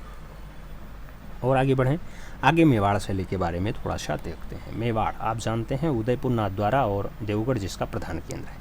मेवाड़ शैली का प्रमुख केंद्र कौन सा है? उदयपुर और नाथद्वारा है। चौर पंचायत का शैली का उद्गम माना जाता है तो मेवाड़ शैली में ही माना जाता है। राजस्थान की कौन सी शैली विशुद्ध भारतीय है मित्रों? तो मेवाड़ का ही नाम लिया जाता है। मेवाड़ शैली किसके समय में अपने चरमोत्कर्ष पे पहुंच जाती है? तो राजा का नाम पूछा जा रहा है। महाराणा जगत सिंह प्रथम के टाइम पे फाइनली ये अपने शीर्ष पे जाती है और 1628 से 1652 ईस्वी के मध्य फाइनली ये सबसे बढ़िया रहती है, अपने शीर्ष पे रहती है। आगे बढ़ें। आगे कहा जा रहा है मेवाड़ शैली का स्वर्ण युग था महाराणा कुंभा के टाइम पे रहा है और जगत सिंह प्रथम के टाइम पे भी रहा है। तो 1433 से 1468 और फाइनली आगे चल के 1628 से 1652। आगे बढ़ते हैं तो संगीत राज इसका सचित्र ग्रंथ है। महाराणा कुंभा का जो सचित्र ग्रंथ है वो संगीत राज है मित्रों। मेवाड़ शैली को गुर्जर शैली नाम किसने दिया था? तो पीएन चोयल के द्वारा मेवाड़ शैली को गुर्जर शैली कहा गया था। मर्दाना महल और जनाना महल का निर्माण किसने कराया? तो कर्ण सिंह के द्वारा करवाया गया था, याद रखना है। रसिक प्रिया, बिहारी सतसई और भागवत पुराण इसको चित्रित किया। और रसिक प्रिया हैं, बिहारी सतसई हैं, भागवत पुराण है, इसको चित्रित किसने किया? तो शहाबुद्दीन के द्वारा चित्रित किया गया। मनोहर द्वारा चित्रित रामायण इस समय कहाँ है? तो Prince of wealth museum Mumbai में है मित्रों, 1659 ईस्वी का है, याद रखना है। भ्रमर गीत की बात होती है 1659 में है। शूकर क्षेत्र महाकाव्यम चित्रित किया गया शहाबुद्दीन के द्वारा। भ्रमर गीत और शूकर क्षेत्र महाकाव्यम की बात होती है। महाव्यम शूकर क्षेत्र महाव्यम और भ्रमर गीत इनका चित्रण शहाबुद्दीन ने किया। और आगे बात करते हैं मित्रों। आगे कहा जाता है बोडी महल का निर्माण किसने कराया था? तो बोडी महल अमरचंद्र के या अमर सिंह द्वितीय के द्वारा फाइनली करवाया जाता है। बड़े पत्थरों पर चित्र बनाने की परंपरा किसने शुरू की? तो महाराणा हमीर सिंह के द्वारा स्टार्ट की गई। मेवाड़ शैली में प्रकृति को किस रूप में चित्रित किया गया? तो मेवाड़ शैली को प्रकृति में अलंकारिक रूप में दर्शाने का काम किया गया है। और आगे बढ़ते हैं मित्रों। आगे कहा जा रहा है मेवाड़ शैली के हाशिए प्रायः किस रंग के हैं? तो ये लाल रंग के होते हैं। मेवाड़ शैली के भवन किस रंग के हैं मित्रों? तो ये सफ़ेद रंग के हैं। मेवाड़ शैली में बादलों की बिजली किस रंग में बनाई गई है? तो ये गोल्डन कलर यानी स्वर्ण रंग में है। और आगे बढ़ा जाए तो आगे कहा जाता है देवगढ़ उपशैली के प्रसिद्ध चित्रकार थे। देवगढ़ उपशैली के प्रसिद्ध चित्रकार थे बंगला कमला प्रथम। बंगला और कमला प्रथम। आगे बढ़ें। चौरवा किस शैली का चित्रकार था? चौरवा की अगर बात करते हैं देवगढ़ शैली में जुड़ता है और देवगढ़ को प्रकाश में लाने का श्रेय किसे है? तो वो श्रीधर अंधारे को है मित्रों, श्रीधर अंधारे। और आगे बढ़ा जाए। आगे कहा जाता है चित्तौड़ एवं तांडव के चित्र। चित्तौड़ एवं तांडव के चित्र विशिष्ट स्थान रखते हैं। यह चित्र किस शैली के हैं? तो ये मेवाड़ शैली में जुड़ते हैं। और आगे बढ़ें। शहाबुद्दीन और निसारुद्दीन किस शैली के चित्रकार हैं? तो नाम मेवाड़ शैली के साथ जुड़ जाता है। शहाबुद्दीन और निसारुद्दीन ने रागमाला का चित्रण कहाँ किया था? चांडो में किया था मित्रों। और आगे बढ़ा जाए तो आगे कहा जाता है मनोहर द्वारा मेवाड़ में रामायण कब चित्रित की गई थी? तो 1649 में फाइनली मनोहर ने मेवाड़ में रामायण चित्रित की थी। और आगे बढ़ते हैं। शहाबुद्दीन में मेवाड़ में रसिक प्रिया कब चित्रित की? तो रसिक प्रिया शहाबुद्दीन की रचना है और 1630 में फाइनली चित्रित होती है। कब? मेवाड़ शैली में चित्रित होती है और 1630 में चित्रित होती है। रागमाला है, गीत गोविंद है, नायिका भेद के चित्र सर्वप्रथम कहाँ चित्रित किए गए? तो ये सब मेवाड़ शैली में सबसे पहले चित्रित हुए हैं। और आगे बढ़ते हैं। कहा जाता है मेवाड़ शैली का प्रिय विषय क्या था? तो रागमाला रहा है मित्रों, जिसमें राग रागनियों का चित्र बनते थे। कृष्ण का बाल रूप गोवर्धन धारण किस शैली में चित्रित किया गया? तो नाथद्वारा शैली में फाइनली इसका चित्रण होता है। नाथद्वारा शैली किस तरह की प्रतीत होती है मित्रों? तो ये लोक शैली प्रतीत होती है, याद रखना है। और मेवाड़ शैली का मुख्य विषय क्या था आपसे पूछा गया? तो मेवाड़ शैली का जो मेन विषय है, मुख्य विषय है, वो राधा कृष्ण या फिर कृष्ण लीला है, याद रखना। राधा कृष्ण या फिर कृष्ण लीला होता है। मेवाड़ शैली के राजा किस धर्म के अनुयायी थे? तो ये वैष्णव धर्म के अनुयायी बताए जाते हैं। मेवाड़ शैली का सर्वप्रथम प्रसिद्ध चित्रकार कौन था? तो मेवाड़ शैली का सबसे पहला और प्रसिद्ध चित्रकार जो रहा वो शहाबुद्दीन रहा। कौन रहा? शहाबुद्दीन रहा है। और आगे बढ़ते हैं मित्रों। आगे कहा जाता है शहाबुद्दीन को किस नाम से जाना जाता था? नाम दिया गया क्या दिया गया? शहाबादी नाम। शहाबादी नाम। शहाबुद्दीन द्वारा चित्रित ग्रंथ कौन सा है? तो ये भागवत पुराण होता है, रसिक प्रिया होता है, रामायण होता है, महाभारत होता है, दुर्गा सप्तती होता है, वसंत विलास होता है। इन सभी को चित्रित करने में शहाबुद्दीन खास जो है रुचि रखता था और फाइनली इसे चित्रित भी किया। पिछवाई कला कहाँ से संबंध रखती है? तो नाथद्वारा से इसका संबंध हो जाता है। उदयपुर किस लिए प्रसिद्ध है मित्रों? तो उदयपुर जो है वो फाइनली पटचित्र के लिए जाना जाता है, कपड़े पर बना चित्र फाइनली होता है, याद रखना है। अब आगे बढ़ें, जयपुर शैली के बारे में देख लेते हैं। जयपुर शैली ज़्यादा पूछा जाता है मित्रों। ढूंढार स्कूल के अंतर्गत आता है। जयपुर नगर की स्थापना किसने की, तो सवाई जय सिंह के द्वारा किया जाता है। जयपुर शैली किस किस समय में अपने चरमोत्कर्ष पे पहुंच जाती है, तो शीर्ष पे अगर पूछा जाए तो मित्रों सवाई प्रताप सिंह और सवाई राजा जय सिंह का नाम लगाइएगा। स्वयं कृष्ण की वेशभूषा पहन करके उनकी दासियां रखेल गोपी बन करके अभिनय करना, नृत्य करना उसका मुख्य मनोरंजन रहा। वह प्रसिद्ध राजा कौन सा रहा, तो सवाई प्रताप सिंह या फिर महाराणा प्रताप सिंह, ये रहे हैं जो कृष्ण की वेशभूषा में आकर के और फाइनली मनोरंजन करते थे। और आगे बढ़ा जाता है तो कहा जा रहा है जयपुर शैली में सर्वाधिक प्रभाव किसका दिखाई देता है, तो मैक्सिमम प्रभाव आपको मुगल शैली का देखने को मिल जाएगा। मित्रों जयपुर शैली में किस रंग की अधिकता है, तो हरे रंग की प्रधानता देखने को मिलती है। कछवाहा और ढूंढार शैली को किस नाम से जाना जाता है, तो ये जयपुर शैली के नाम से जाना जाता है। और आगे बढ़ा जाए तो कहा जा रहा है जयपुर शैली का संरक्षण किस राजवंश द्वारा हुआ है, तो जयपुर शैली का जो संरक्षण है वो होता है फाइनली कछवाहा राजवंश के द्वारा। जयपुर शैली का जो उद्भव और विकास है वो कब से कब तक है, तो 1700 से 1900 ईस्वी तक रहा है। साहिब राम किस शैली का प्रसिद्ध चित्रकार रहा है, तो नाम जयपुर शैली का ही बनता है। और आगे बढ़ते हैं तो जयपुर शैली के प्रमुख कलाकार हैं, तो जयपुर शैली के जो प्रमुख कलाकार हैं वो लक्ष्मण दास हैं, मोहम्मद शाह हैं, हीरा चंद हैं, गोविंद हैं, सेवक राम हैं, दयाराम हैं, रघुनाथ हैं, गोपाल हैं। ये सब जो कलाकार हैं, चित्रकार हैं, ये जयपुर शैली के अच्छे चित्रकारों में शुमार हैं। यूरोपियन भित्ति चित्रों का जो प्रभाव है वो किस शैली पे रहा, तो ये जयपुर शैली पे रहा है। बिहारी सतसई का सर्वप्रथम चित्रण किस स्थान पे हुआ मित्रों, तो ये जयपुर शैली पे ही होता है। रसिक प्रिया का सर्वप्रथम चित्रण किस स्थान पे हुआ है, तो रसिक प्रिया का जो सबसे पहला चित्रण देखने को मिलेगा वो बुंदेलखंड में देखने को मिलेगा। और आगे बढ़ें तो राष्ट्रमंडल का सर्वोत्तम और सुप्रसिद्ध चित्र जो है कौन सी शैली में हुआ, तो ये जयपुर शैली में ही हुआ है। आगे बढ़ते हैं गोवर्धन धारण का प्रसिद्ध चित्र जयपुर में किस संग्रह में हुआ है, तो सिटी पैलेस संग्रहालय में फाइनली हुआ है। आगे बढ़ा जाए मित्रों, आगे कहा जाता है किस राजस्थानी शैली के अश्वारूढ़ व्यक्ति चित्र अधिक प्रसिद्ध हैं, तो नाम दिया गया बुंदेलखंड शैली में। जयपुर में साहिब राम कैसे चित्र बनाने के लिए प्रसिद्ध हैं, तो ये आदम कद का चित्र बनाने के लिए जाने जाते हैं। जयपुर के प्रारंभिक काल को कहा जाता है मित्रों, तो आमेर शैली से स्टार्टिंग में कह दिया जाता था। मानसिंह की छतरी किस कला का नमूना है मित्रों, तो मानसिंह की जो छतरी है ये कला का नमूना आमेर शैली का होता है, जिसे जयपुर शैली ही कहा जाता है। सिटी पैलेस कहाँ है मित्रों, तो सिटी पैलेस आपके जयपुर में ही होता है। महाराजा सवाई प्रताप सिंह का जो चित्र है वो कैसा होता है, तो ये आदम कद का चित्र होता है। किसके समय में जवाहर रात को भी चित्रित या चित्रों में लगाया जाता था, तो जवाहर रात या जवाहर रात अगर बात करते हैं सवाई प्रताप सिंह के समय में चित्रों में लगाया जाता था, हीरे जवाहरात। आगे बढ़ते हैं, आगे कहा जाता है मित्रों Maharaja school of arts and craft की स्थापना कब हुई, तो ये 1857 में होती है। राजस्थान स्कूल ऑफ आर्ट्स इसका नाम हो गया है, याद रखना है। कहाँ के चित्रकारों ने महाराजा या महाराजों के आदम कद चित्र बनाए, तो ये जयपुर शैली के चित्रकारों ने बनाए। किसके समय आभूषणों में मणिकुट्टियम तकनीकी का प्रयोग हुआ है। मणिकुट्टियम तकनीकी का जो उपयोग है मित्रों वो सवाई जयसिंह के टाइम पे हुआ है। जयपुर में कौन सा कागज प्रसिद्ध रहा है, सवाई माधोपुरी कागज ज़्यादा फेमस रहा है। आला गीला या फिर आराइशी प्रसिद्ध जो है पद्धति से चित्र कहाँ बने हैं, तो ये जयपुर में फाइनली बने हैं।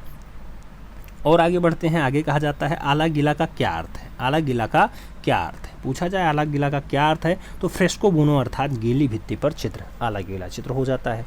जयपुरी विज्ञप्ति लेख का लंबाई चौड़ाई क्या है, तो 19 × 11 सही 1.2 इंच, यानी 19 सही 11.5 इंच।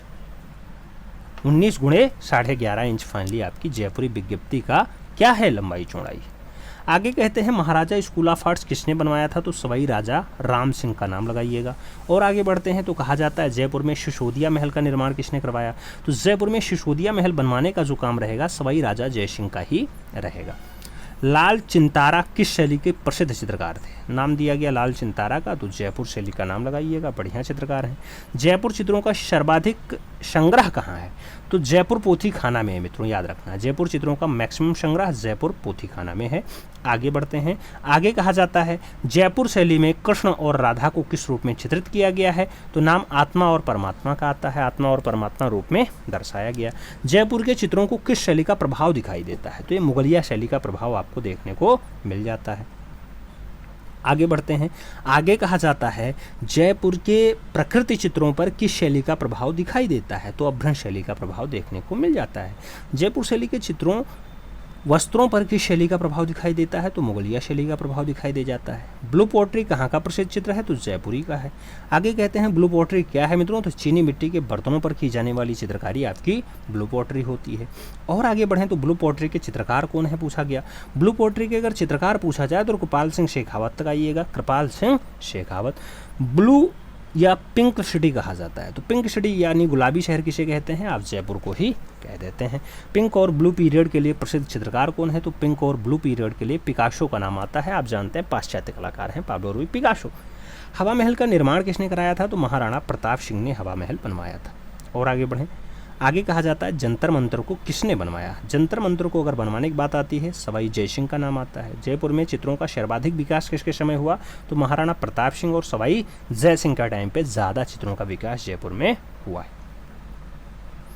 आगे बढ़ते हैं, मारवाड़ और जोधपुर शैली को देखते हैं मित्रों। मारवाड़ और जोधपुर, आप जानते हैं जोधपुर जो आता है ये फाइनली आपके मारवाड़ शैली का उप शैली होता है, ठीक है। उसमें किशनगढ़, बीकापुर, जोधपुर, नागौर, आमेर ये सब आते हैं।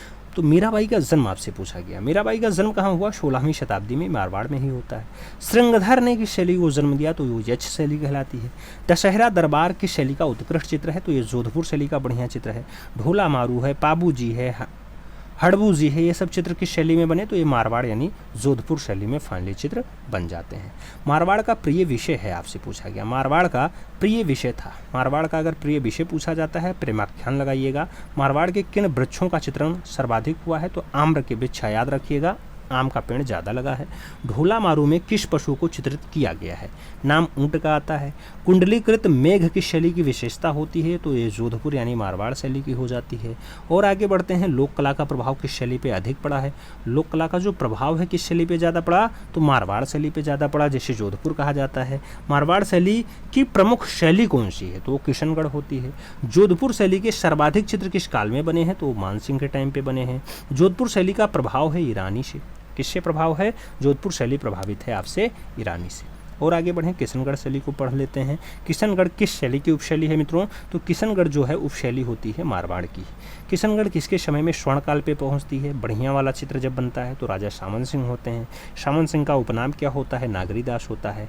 सामन सिंह ने कितने ग्रंथों की रचना की? 75 ग्रंथों की। किशनगढ़ शैली का सबसे प्रसिद्ध चित्र कौन सा है? तो सूर्यध्वज निहाल चंद्र वाला रचना सबसे बढ़िया और सबसे फेमस रचना बताया जाता है। बनी ठनी किस शैली का चित्र है मित्रों? तो किशनगढ़ शैली का चित्र हो जाता है। बनी ठनी को क्या कहा जाता है? तो भारतीय मोनालिसा कहा जाता है। बनी ठनी को भारतीय मोनालिसा नाम किसने दिया? तो कृपाल सिंह शेखावत और ओशी गांगुली के द्वारा दिया जाता है। और आगे बढ़ें, बनी ठनी का दूसरा नाम क्या है मित्रों? तो जरीना होता है। बनी ठनी को दिल्ली से राजस्थान कौन लाया? तो नागरीदास की बीमाता या सौतेली माता लाती हैं। 1727 में फाइनली आ जाती है। दासी को राजस्थान में क्या कहा जाता है? लौंडी। क्या कहा जाता है? लौंडी। आगे कहते हैं, किशनगढ़ के प्रसिद्ध चित्र कौन से हैं? तो किशनगढ़ के फेमस चित्रों में नौका विहार है, सांझी लीला है, रुक्मणी मंगल है, प्रेम की नौका है, प्रेम की क्रीड़ा है, रात्रि में गवैये हैं, लाल बांजरा है। ये सब प्रसिद्ध चित्र हैं किशनगढ़ शैली के। राजस्थान की शैली में सुंदर रात्रि का चित्रण हुआ है, तो राजस्थान की वो शैली है सुंदर रात्रि चित्रण के लिए किशनगढ़। कौन सी है? किशनगढ़। आगे बढ़ते हैं, किशनगढ़ शैली में छोटे लाल रंग की नाम है। छोटे लाल रंग की नाम है किसका प्रतीक है मित्रों? तो ये प्रेम का प्रतीक बताया जाता है। किशनगढ़ में राधा को किस रूप में चित्रित किया गया? तो ये बनी ठनी के रूप में बनाया गया। बनी ठनी का चित्र किसने बनाया मित्रों? निहाल चंद ने बनाया। कब बनाया? 1773 में बनाया है। आगे बढ़ते हैं, आगे कहा जाता है राजा सामन सिंह की मृत्यु कब हुई थी? राजा सामन सिंह की जब मृत्यु की बात आती है 1775 का नाम लिया जाता है। किशनगढ़ शैली को प्रकाश में कौन लाया? तो एरिक डिकन्सन और डॉक्टर फयाज अली जो है किशनगढ़ शैली को प्रकाश में लाते हैं। आगे कहा जाए तो किस राजा का योगदान किशनगढ़ शैली के विकास की आधारशिला रहा है? नाम महाराजा रूप सिंह का आता है। किशनगढ़ शैली की चित्रकला प्रबंधक कौन था? तो मित्रों सूरध्वज निहाल चंद का नाम लिया जाता है। किशनगढ़ शैली के गीत गोविंद का चित्रण किसने किया? किशनगढ़ शैली के गीत गोविंद का जो चित्रण होता है मित्रों वो लाडली दास के द्वारा किया जाता है। किसके द्वारा? लाडली दास के द्वारा किया जाता है। किस शैली को रहस्यमयी कलाओं का अमूर्त स्वप्न कहा गया? किस शैली को रहस्यमयी कल्पनाओं का अमूर्त स्वप्न कहा गया? तो किशनगढ़ शैली को ही ऐसा उपमा मिला हुआ है। आगे बढ़ें, किशनगढ़ शैली में पानी के लहरों को किस रंग से चित्रित किया गया? तो चांदी के रंग से पानी के लहरों को दर्शाया गया है किशनगढ़ में। आगे बढ़ते हैं। कहा जाता है कवि युवराज के साथ साथ बनी ठनी को क्या पहने चित्रित किया गया, तो साड़ी पहने दर्शाया गया है मित्रों। किशनगढ़ नगर की स्थापना किसने की, तो राजा किशन सिंह ने 1609 के आसपास फाइनली किशनगढ़ नगर को बसाया था। राजस्थान का कौन सा राजा कला संरक्षक के साथ साथ कवि भी है, तो कला संरक्षक के साथ साथ कवि भी है, उसका नाम सामन सिंह है। लोग उसे नागरीदास भी नाम से पुकार लेते थे। सामन सिंह के ग्रंथों का संग्रह को क्या कहा जाता है, तो सामन सिंह के ग्रंथों, जो उन्होंने 75 ग्रंथों को लिखा है, उसके संग्रह को नागर्य समुच्चय कहा गया। तो नागर समुच्चय याद रखना, उनके ग्रंथों का संग्रह। रात्रि में गवैये की शैली का ज़्यादा चित्र है मित्रों, तो किशनगढ़ शैली में बना। लाल बाजरा नामक प्रसिद्ध चित्र किस शैली का है, तो वो भी आपके किशनगढ़ शैली का चित्र बताया जाता है। किशनगढ़ का प्रसिद्ध चित्रकार निहाल चंद पहले किस शैली में कार्य करता था, तो निहाल चंद की अगर बात आती है मुगलिया शैली में उसका संबंध रहा है। निहाल चंद मुगलिया शैली से रहा है। आगे बढ़ते हैं। किशनगढ़ के चित्रकार किस धर्म से प्रभावित रहे, तो वो वैष्णव संप्रदाय से प्रभावित रहे हैं। आगे बढ़ा जाए। आगे कहा जाता है राज सिंह ने अपनी चित्रशाला में प्रबंधक किसको बनाया था, तो निहाल चंद को ही राज सिंह ने अपनी चित्रशाला का प्रबंधक बनाया था। किशनगढ़ शैली में राधा कृष्ण की आकृतियाँ तीक्ष्ण कटावदार हैं। कैसी हैं, राधा कृष्ण की आकृतियाँ तीक्ष्ण कटावदार हैं मित्रों। बालों की एक घुंघरेली लट और मोटी लट किस शैली की मुखाकृतियों को चित्रित करने में दर्शाया गया है, तो किशनगढ़ शैली में ऐसा रचना खूब ज़्यादा हुआ है। रुक्मणी हरण का चित्रण किस शैली में हुआ है, तो एक किशनगढ़ शैली में ही रुक्मणी हरण का चित्रण भी हुआ है। आगे बढ़ें। खंजन के समान फड़फड़ाते नेत्र के शैली में अंकित हुए हैं, तो ये भी आपके किशनगढ़ शैली में विशेषता के रूप में देखे जाते हैं। किशनगढ़ शैली के प्रसिद्ध आलोचक कौन रहे, तो फयाज अली खां इसके जो है प्रसिद्ध आलोचकों में गिने जाते हैं। किशनगढ़ शैली में भागवत पुराण का चित्रण किसने किया था, तो 1717 में जो है निहाल चंद ने भागवत पुराण का चित्रण किया है मित्रों, 1717। आगे बढ़ें। बीकानेर, नागौर और अजमेर शैली को हम पढ़ते हैं। बीकानेर, नागौर और अजमेर शैली, इसको देखने का काम करते हैं मित्रों। आप जानते हैं नागौर जो है बीकानेर, ये भी मारवाड़ स्कूल के अंतर्गत ही आता है। पूछा जाए शाह मोहम्मद कहाँ से बीकानेर आए थे, तो ये लाहौर से बीकानेर आए थे शाह मोहम्मद, याद रखना है। बीकानेर की शैली के भवन व गुम्मद चित्रित हुए हैं, तो बीकानेर शैली। राजस्थान की किस शैली में भवन और गुम्मद चित्रित हुए, तो भवन और गुम्मद का जो निर्माण हुआ है वो बीकानेर शैली में हुआ है। खतरगच्छों का उत्कृष्ट कला केंद्र है, खतरगच्छों का उत्कृष्ट कला केंद्र जो है वो नागौर में हुआ है मित्रों। अजमेर शैली के सर्वाधिक चित्र किस संग्रहालय से प्राप्त होते हैं, अजमेर शैली के सर्वाधिक चित्र कौन से संग्रहालय से प्राप्त होते हैं, तो कुंवर संग्राम सिंह संग्रहालय में मिल जाते हैं। अजमेर शैली का प्रसिद्ध चित्र कौन सा है, जूनिया का चांद होता है। नागर शैली में कौन से रंग का प्रयोग सर्वाधिक हुआ है मित्रों, तो बुझे हुए रंगों का प्रयोग ज़्यादा मात्रा में हुआ है। किस अवस्था के चित्र जो है वो नागौर में कुशलतापूर्वक बने हैं, तो कौन से अवस्था के चित्र नागौर में कुशलतापूर्वक बने मित्रों, वृद्धावस्था के चित्र ज़्यादा मात्रा में बने हैं। आगे पूछा जाए तो नागौर शैली का उत्कृष्ट चित्र कौन सा है, नागौर शैली का उत्कृष्ट चित्र कौन सा है, ठाकुर इंदर सिंह। नाम दिया गया नागौर में मुख्य रूप से चित्रण हुआ है, शबीहों का चित्रण फाइनली हुआ है। बीकानेर शैली के प्रमुख चित्रकार कौन हैं, तो अली रजा हैं, हसन रजा हैं और रुकनुद्दीन हैं। अली रजा, हसन रजा और रुकनुद्दीन फाइनली बीकानेर शैली के प्रमुख चित्रकारों में गिने जाते हैं। बीकानेर शैली की शुरुआत कब हुई पूछा गया, तो बीकानेर शैली की जो शुरुआत होती है मित्रों वो 17वीं शताब्दी में होती है। बीकानेर शैली कब अपने उत्कृष्ट पर पहुंच जाती है, 18वीं शताब्दी के उत्तरार्ध में पहुंच जाती है। बीकानेर का नाम बीकानेर किसने रखा मित्रों, तो राजा देवराज के द्वारा फाइनली रखा जाता है। आगे बढ़ते हैं। किसके नाम पर बीकानेर नाम पड़ा था, बीकानेर नाम किसके नाम पे पड़ा, तो बीका जी, ये देवराज के बाबा थे मित्रों, उन्हीं के नाम पे फाइनली इसका नाम बीकानेर पड़ जाता है। बीकानेर शैली के विकास में कौन सा ग्रंथ सहायक होता है, तो बिहारी सतसई है, ग्रंथ बिहारी सतसई है, 700 दोहों का समूह है मित्रों, कवि और बिहारी के द्वारा लिखा गया। बीकानेर के रंग कैसे रहे, तो चटकीले रंग यहाँ की विशेषता रही है। और आगे बढ़ा जाए मित्रों तो आगे कहा जाता है राजस्थान की किस शैली में सर्वाधिक अलंकृत और अलंकारिक चित्र बने हैं, तो बीकानेर शैली में मैक्सिमम अलंकृत और अलंकारिक चित्र देखने को मिल जाते हैं। बीकानेर नगर की स्थापना कब और किसके समय हुई, तो 1488 ईस्वी में राव बीका जी के द्वारा फाइनली नगर बसाया गया था। बीकानेर शैली में मुगल संस्कृति की छाप है, परंतु इसकी विषय वस्तु कैसी रही, तो हिंदू दिखाई देती है, विषय वस्तु हिंदी। आगे पूछा जाता है मित्रों कि बरसते मेघों में सारस और मिथुनों की आकृतियों का चित्रांकन किस शैली में हुआ? तो बीकानेर शैली में ही हुआ है। बीकानेर शैली के विकास में कौन सा ग्रंथ सहायक है? तो वो बिहारी शतक से हो जाता है। बीकानेर शैली का मुख्य विषय क्या है मित्रों? तो रामायण होता है। रुकनुद्दीन ने चित्रित किया है फाइनली रामायण को। मेन विषय बीकानेर शैली का रामायण ही बताया जाता है। राजस्थान की किस शैली में सर्वाधिक मुस्लिम चित्रकार रहे मित्रों? तो मैक्सिमम मुस्लिम चित्रकार की अगर बात आती है तो वो शैली आपकी बीकानेर शैली हो जाती है। बीकानेर शैली किसके समय चरमोत्कर्ष पर पहुंचती है? तो अनूप सिंह के टाइम पे चरम पे रहती है। औरंगजेब के काल से निकाला गया कौन सा चित्रकार बीकानेर में जाकर के बस जाता है? तो उसका नाम रुकनुद्दीन होता है मित्रों, रुकनुद्दीन होता है। आगे चलते हैं, बीकानेर शैली का श्रेष्ठ चित्रकार कौन सा था? तो अली रजा पुत्र हसन रजा। अली रजा ज़्यादा फेमस चित्रकार रहा है, सर्वश्रेष्ठ चित्रकार बीकानेर शैली का माना जाता है। बीकानेर शैली में भागवत पुराण और रसिक प्रिया किसने चित्रित किया? तो ये रुकनुद्दीन के द्वारा ही चित्रित किया गया, जो फाइनली औरंगजेब के काल से निकाला गया चित्रकार था। बीकानेर शैली में प्राकृतिक चित्रों पर किस शैली का प्रभाव दृष्टिगोचर होता है? अपभ्रंश शैली का जो है फाइनली प्रभाव दृष्टिगोचर होता है। बीकानेर शैली का अंतिम चित्रकार कौन है? बीकानेर शैली का अंतिम चित्रकार कौन है? नाम लूफे का दे दिया गया, भारत का था मित्रों लूफे। आगे बढ़ते हैं, आगे कहा जाता है बूंदी शैली। बूंदी शैली की बात करें तो बूंदी शैली पर कहाँ का प्रभाव दर्शनीय है? नाम दिया गया दक्षिणी प्रभाव यहाँ पे दर्शनीय है। संपूर्ण 12 मासा का चित्रण किस शैली में हुआ है? संपूर्ण 12 मासा का जो चित्रण है वो कौन सी शैली में हुआ? तो बूंदी शैली में ही हुआ है। स्त्री आकृतियों को प्रायः काले रंग से लहंगे किस शैली में पहनाए गए हैं मित्रों? तो बूंदी शैली में ही काले रंग के लहंगे पहनाए गए। आगे छत पर शीशों की जड़ाई का कार्य हुआ है, तो ये बूंदी शैली में ही हुआ है। और आगे बढ़ा जाए तो राजस्थान की किस शैली को सर्वाधिक चटकीले रंगों में दर्शाया गया? तो मैक्सिमम चटकीले रंगों में दर्शाने का काम बूंदी शैली में हुआ है। राजस्थान की किस शैली में पेड़ पौधे को खिलौने की तरह चित्रित कर दिया गया? तो ये बूंदी शैली में हुआ है मित्रों। रंग बिरंगे मेघ इनकी विशेषता रही हैं, और पेड़ पौधों को फाइनली कैसे दर्शा दिया गया? खिलौनों की तरह दर्शा दिया गया। आगे बढ़ते हैं, बूंदी शैली का सर्वाधिक विकास किसके समय हुआ? बूंदी शैली का सर्वाधिक जो विकास है वो राजा छत्रसाल के समय या फिर राजा छत्तर सिंह के टाइम पे हो जाता है। बूंदी शैली के प्रमुख चित्रकार कौन कौन थे? सुरजन है, रामलाल है, साधु राम है और अहमद अली है। तो ये चित्रकार आपके बूंदी शैली के प्रमुख चित्रकारों में गिने जाते हैं। हाड़ा राजा की राजधानी रही है मित्रों, तो बूंदी शैली ही रही है।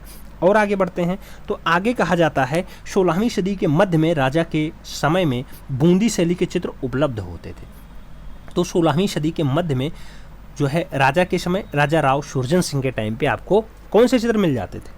तो बूंदी शैली के चित्र मिल जाते थे। और आगे बढ़ते हैं, बूंदी शैली का आरंभिक चित्र होता है भैरवी रागनी। बूंदी शैली में प्रसिद्ध है स्नान के दृश्य मित्रों। आगे बढ़ते हैं, कदली वृक्ष और आम के वृक्ष का वैकल्पिक व्यवस्था किस शैली में मिलता है? तो कदली वृक्ष और आम के वृक्ष का जो वैकल्पिक व्यवस्था होता है वो फाइनली बूंदी शैली में ही हो जाता है। बूंदी शैली को प्रोत्साहन देने वाले कौन रहे हैं? तो प्रोत्साहन जो है राव सुरजन सिंह ने दिया है। किसने दिया है? राव सुरजन सिंह ने दिया है।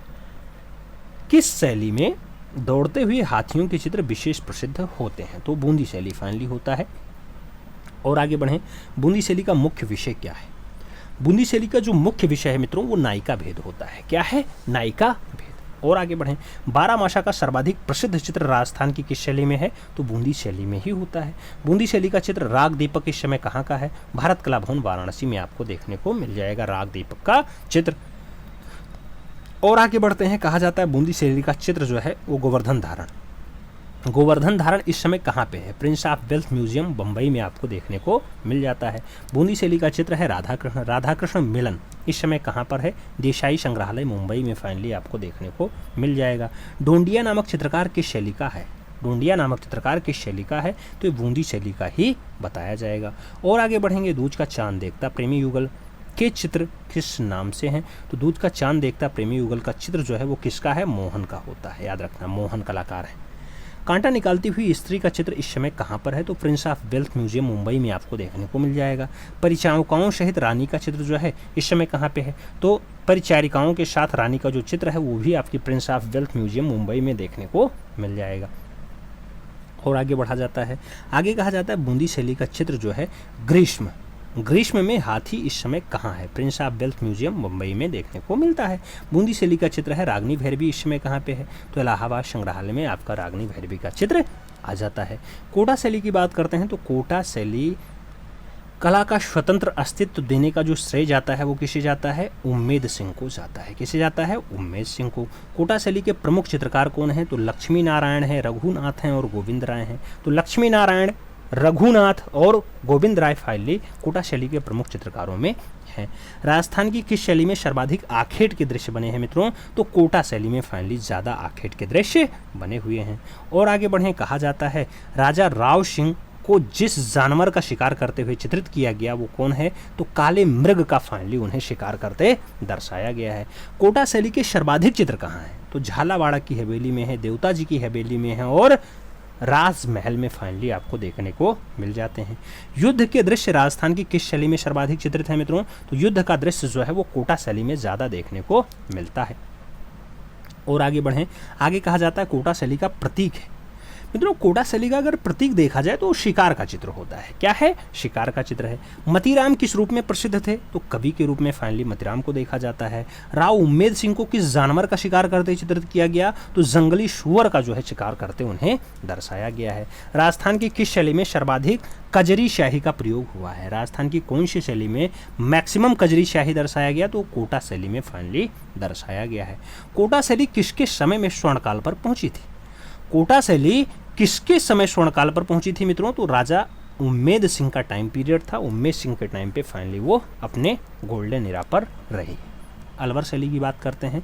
अलवर कलम किसकी उपशैली मानी जाती है मित्रों? तो अलवर कलम आपकी जयपुर शैली की उपशैली मानी जाती है। किसकी? अलवर किस में आता है? अलवर हो, कछवाहा हो, नरिया हो, शेखावटी हो, जयपुर हो, ये ढूंढार स्कूल में आता है। जयपुर शैली की उपशैली बताई जाती है। शिवराम और डालूराम कहाँ से अलवर आए थे? तो शिवराम और डालूराम का अगर नाम पूछा जाए तो ये जयपुर से अलवर आए थे, याद रखना। कहाँ से? जयपुर से। शीश महल का भित्तीय चित्र किसने बनाया था मित्रों? तो ये डालूराम के द्वारा बनाया गया था। अलवर शैली प्रसिद्ध है भित्तीय चित्र के लिए, याद रखना है। दीवार पे चित्रकारी खूब ज़्यादा हुई है अलवर में। और आगे बढ़ें, कह रहा है बलदेव किस शैली का चित्र बनाता था? तो ये मुगलिया शैली का चित्र बनाता था। बलदेव चित्रकार का नाम है। अलवर संग्रहालय में सर्वाधिक चित्र किस महाराजा का है? तो बख्तावर सिंह का चित्र आपको ज़्यादा देखने को मिल जाएगा अलवर संग्रहालय में। अलवर का सर्वाधिक कलाप्रिय शासक था, तो नाम विनय सिंह यानी बन्ने सिंह का आता है। वो अलवर के सबसे बढ़िया कलाप्रिय शासक रहे। महाराजा विनय सिंह किससे चित्रकारी सीखते थे मित्रों? तो बलदेव से चित्रकारी सीखते थे। किस राजा को लिपटवा पटचित्रों के निर्माण का शौक रहा है? तो महाराणा विनय सिंह का नाम उसमें आता है। छोटे लाल किस रूप में प्रसिद्ध रहे हैं? तो परताज के लिए छोटे लाल का नाम लिया जाता है। और आगे बढ़ें तो चांदी पीठ के सुंदर चित्र किसने बनवाए थे? चांदी पीठ के सुंदर चित्र किसने बनवाए मित्रों? तो बलवंत सिंह के द्वारा फाइनली बनवाया जाता है। नफेरी वादन की शैली का प्रमुख चित्र है मित्रों। तो अलवर शैली का ये बहुत खास चित्र होता है। मूलचंद तथा उदार राम किस रूप में प्रसिद्ध रहे हैं? तो ये हाथी दंत और सूक्ष्म चित्रण के लिए फाइनली मूलचंद और उदार राम जाने जाते हैं। उनरिया उपशैली है, आपसे पूछा गया। उनरिया उपशैली होती है जयपुर की होती है मित्रों। और हवेली चित्रकला प्रसिद्ध है। हवेली चित्रकला फेमस है, तो ये शेखावटी शैली की फाइनली प्रसिद्ध है मित्रों। शेखावटी में प्रसिद्ध रही है तो भित्तीय चित्रकला ही फेमस रही है। डालूराम नामक चित्रकार किस शैली का रहा है? तो ये अलवर शैली का रहा है डालूराम, याद रखना है। और आगे बढ़ते हैं, हाथी दांत की पटरियों पर चित्रांकन की शैली में हुआ? तो हाथी दांत की पटरियों पे जो चित्रांकन हुआ है वो अलवर शैली में ही हुआ है।